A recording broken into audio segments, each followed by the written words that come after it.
லைலத்துல் கதருடைய இரவு, இந்த இரவுல நம்ம செய்ய வேண்டிய அமல்கள் குறித்து, இது எவ்வளவு சிறப்பு வாய்ந்தது என்பது குறித்து சில தகவல்கள்லாம் நமக்கு சொல்லப்பட்டிருக்கிறது.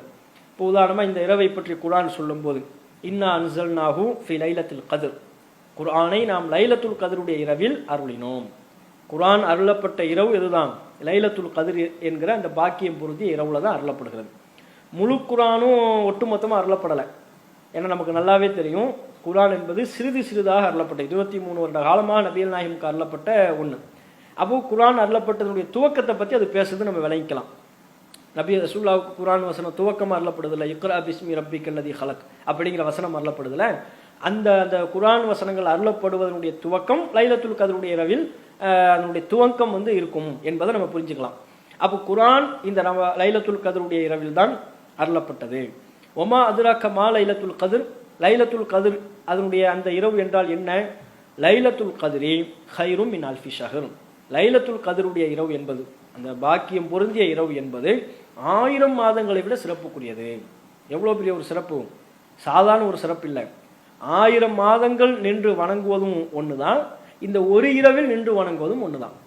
1000 மாதங்களை நாம் ஒரு நன்மை செய்வதும் இந்த ஒரு இரவில் நமக்கு நன்மை செய்வதும் ஒன்றுன்னு சொல்லக்கூடிய அளவிற்கு 1000 மாதங்களுக்கு நிகரான நன்மையை பெற்றுத்தரக்கூடிய ஒன்று தான் இந்த லைலத்துல் கத்ர் என்கிற பாக்கியம் பொருந்திய இரவு. அதனால தான் அந்த இரவை அடைவதற்கு நபிகள் நாயகம் அவ்வளவு முயற்சி மேற்கொண்டார்கள். அதோடு அந்த வசனத்தில், அந்த அத்தியாயத்தில் சொல்லப்படுகிறது, தனஸ்ஸலுல் மலாயிகத்து ஒரு ரூஹு ஃபீஹா பிஇذن ரப்பிஹிம் மின் குல்லி அம்ர், மலக்குமார்களும் ஒரு ரூஹு ஜிப்ரீலும், ஜிப்ரீல் அலைஹிஸ்ஸலாம் அவங்களுக்கு ரூஹுங்கிற பெயர் குர்ஆன்ல சொல்லப்பட்டிருக்கு.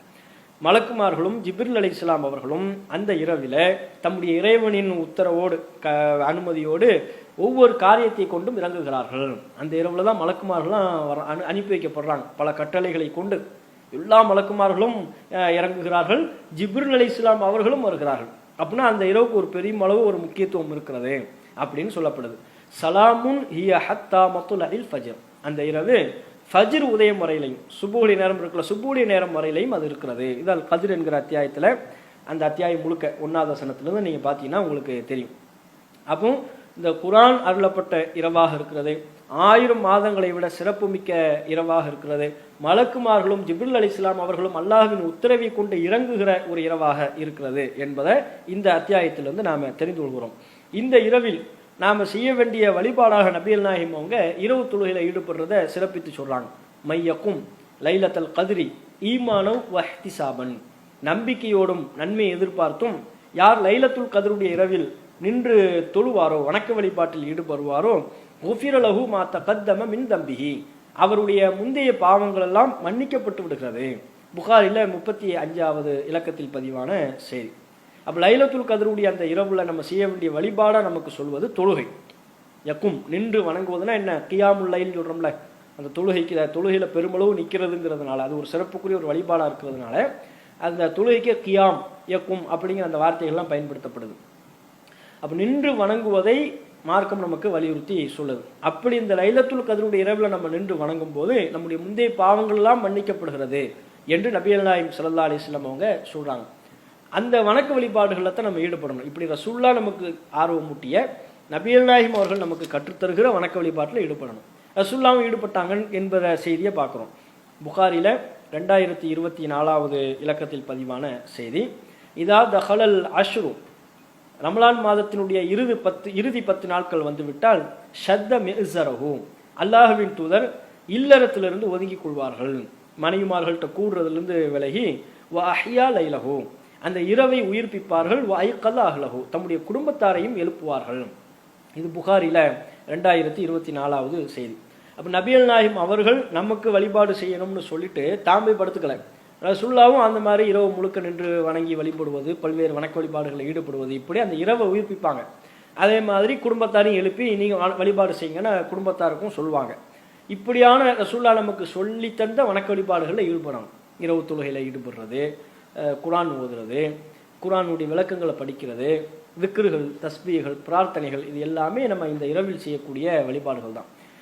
நம்ம முஸ்லீம்களில் சில பேர் என்ன செய்கிறாங்கன்னா, வரம்பு மீறி போகக்கூடிய அளவில் மார்க்கம் சொல்லாத வணக்க வழிபாட்டையெல்லாம், இந்த 27ஆம் நாள் இரவு பார்த்தீங்கன்னு வைங்க, தஸ்பீ தொழுகைங்கிற பேரில் தொழுவாங்க. இப்படி நீண்ட நேரம் நிற்க வேண்டும் என்று மார்க்கம் சொல்லியிருக்கிறதுனால அதை தவறாக விளங்கி கொண்டு ரசூல்லா கற்றுத்தராத இவர்களாக ஒரு தொழுகையினுடைய ஒரு வடிவத்தை அவங்க உருவாக்கி தஸ்பீ தொழுகைன்னு அதுக்கு பேரை வச்சு அந்த பேரில் அவங்க செய்யக்கூடிய செய்திகளை எல்லாம் நம்ம பார்க்குறோம். அதுக்கெல்லாம் மார்க்கத்தில் இடம் இல்லை. அதெல்லாம் பொய்யான பலவீனமான செய்திகள் ரசூல்லா பேரில் இருக்குன்னா அதை வச்சு நம்ம அமல் செய்யலாமா? நபிகள் நாயகம் ஸல்லல்லாஹு அலைஹி வஸல்லம் அவங்க சொல்லிட்டாங்க, மன் அமில அமலன் லைஸ அலைஹி அம்ருனா ஃபஹுவ ரத்துன். நாம் உத்தரவிடாத ஒரு அமலை யார் செய்வாரோ அது அல்லாஹ்விடத்தில் ஏற்கப்படாது, நிராகரிக்கப்பட்டு விடும். நம்ம என்ன அமல் செய்கிறோம் என்பதை கவனிக்கணும்.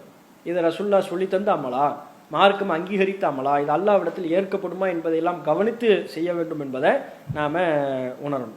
அப்படி இந்த தொழுகையில் ஈடுபடுகின்ற பொழுது அந்த சகோதரர் கேட்டார்ல, எந்த நேரத்தில் நம்ம ஈடுபடணும்? நைட்டு 8 மணியா, 9 மணியா, 1 மணியா, 2 மணியான்னு கேட்குறாரு. இந்த லைலத்துல் கத்ருடைய இரவை பொறுத்தவரையிலையும் அல்லாஹ் குர்ஆன்ல தெளிவாக சொல்லிட்டான், சலாமுன் ஹிய ஹத்தா மத்லஇல் ஃபஜ்ர். அது இரவுனா மக்ரிபுக்கு பிறகு ஆரம்பிக்குது. சலாமுன் ஹிய ஹத்தா மத்லஇல் ஃபஜ்ர், சுபுஹுடைய நேரம் வரையிலையும் அது இருக்கிறது. சூரியன் உதயமாகும் அது சுபுஹுடைய அந்த விடியல் நேரம் இருக்குல்ல, அந்த விடியல் நேரம் வரையிலையும் அது உண்டு என்று நமக்கு குர்ஆன்ல அல்லாஹ் தெளிவாக சொல்லிவிட்டான்.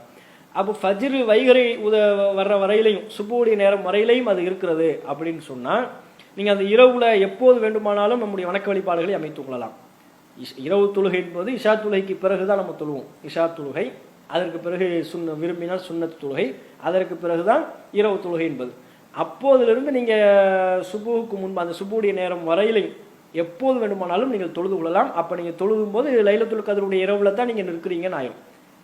அது ஒற்றைப்படை இரவாக இருக்கின்ற பொழுது 21ஆம் நாள் இரவு, 23 அல்லது 25 இப்படி ஏதேனும் ஒரு ஒற்றைப்படை இரவாக இருக்கின்ற பொழுது லைலத்துல் கத்ருடைய இரவை நாடி நாம் தொழுகின்ற பொழுது அது அந்த நன்மையை பெறுவதற்கு உண்டான ஒரு வாய்ப்பாக இருக்கும். அது இந்த நேரம் தான் 8 to 10க்குள்ளே நீங்கள் முடிச்சாகணும் அப்படிங்கிறதும் கிடையாது. அதே மாதிரி 8 to 10 தொழுதாலும் சரி வராது. நீங்கள் எப்போ தான் தொழுகணும், கடைசி 1 to 2 தான் தொழுகணும், 2 to 3 தான் தொழுகணுங்கிறதும் இல்லை. அதனால் பின்னிரவு நேரத்தில் தொழுவது நமக்கு சிறப்பு. நபிகள் நாயகம் ஸல்லல்லாஹு அலைஹி வஸல்லம் அவங்க இரவு தொழுகையை தொழுவதற்கு உண்டான நேரமாக இஷா தொழுகைக்கு பிறகிலிருந்தே நமக்கு தொழுவதற்கு நபிகள் நாயகம் அவங்க வழிகாட்டியிருந்தாலும், தானும் தொழுது நமக்கு நடைமுறைப்படுத்தி காட்டியிருந்தாலும் கூட பின்னிரவு நேரத்தில் தொழுவது சிறப்பான ஒன்று. ஏன்னா பின்னிரவு நேரத்துக்குன்னு கூடுதல் சிறப்புகள்லாம் இருக்குல்ல. அல்லாஹ் அவனுடைய அருள் இறங்குகிறது, அல்லாஹ் கேட்குறான், என்கிட்ட கேட்பவர்கள் யாரும் உண்டா, என்னை பிரார்த்திப்பவர் யாரும் உண்டா, தேவைகள் எதுவும் கேட்குறீங்களாலும் அல்லாஹ் கேட்குறான்னு நமக்கு நபிகள் நாயகம் அவங்க சொல்கிறாங்கல்ல. அந்த அடிப்படையில் பின்னிரவு நேரத்தில் தொழுவது சிறப்பு. அதெல்லாமல் நீங்கள் 9 மணிக்கு தொழுதாலும் அதுவும் அந்த நாளில் நீங்கள் செய்யக்கூடிய ஒரு இபாதத்தை செஞ்சீங்கன்னா ஆகும். இரவு 10 மணிக்கு நீங்கள் தொழுதாலும் தப்பு இல்லை, பின்னிரவு நேரத்தில் தொழுதாலும் சிறப்பு தான். இதை நம்ம விளங்கிக் கொள்ளணும்.